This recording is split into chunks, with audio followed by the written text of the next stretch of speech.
Nous sommes en 1858. Napoléon III est venu visiter Brest et passer ses troupes en revue. Alors que la révolution industrielle bat son plein, l'empereur a de grandes ambitions pour la cité du Ponant.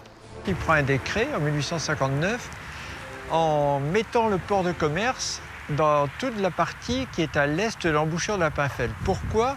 C'est en raison de l'étroitesse de la Pinfeld dans laquelle se trouvait le port militaire et qui obligeait à avoir un très petit port de commerce puisqu'il faisait à peu près 700 mètres entre les deux rives. La séparation des ports est actée. Quelques années plus tard, en 1865, le port de commerce est inauguré.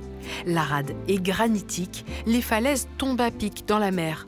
Il aura fallu poldériser pour gagner de l'espace, comme au pied du quartier de Saint-Marc où siégeait le casino Kermor. Si des transatlantiques vers New York au départ du port de commerce ont un moment été envisagés, la Première Guerre mondiale et le débarquement américain changent la donne pour le port de Caux. Et comme toujours avec les États-Unis, il faut savoir que chaque combattant équivalait à peu près à 3-4 tonnes de marchandises parce qu'on apportait sa nourriture, on apportait de quoi le loger, plus des locomotives, des camions, etc., des hydravions. Donc un énorme trafic qui va complètement changer le visage du port de commerce de Brest et le moderniser. Le port de commerce de Brest propose donc de grands bassins qui accueillent les navires pour le transport de marchandises, comme le charbon, le vin ou les céréales.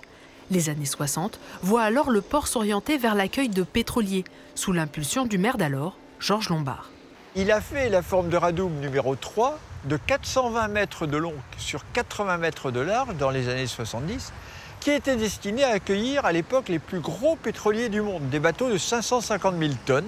Sauf que la forme a été terminée quand éclatait le premier grand conflit, le premier choc pétrolier avec l'arrivée de l'ayatollah Khomeini en Iran. Et évidemment, ça aussi, c'est tombé à l'eau. Ça a été une malchance. Par contre, ça a permis de rebondir ensuite pour la réparation navale. L'histoire est un éternel recommencement. En 2002, le port se cloisonne davantage. Les pêcheurs à la ligne ne sont plus autorisés à accéder au bassin. À quelques centaines de mètres de là, il s'agrandit pour les énergies marines renouvelables. À Brest, le port de Caux n'en finit pas de se réinventer.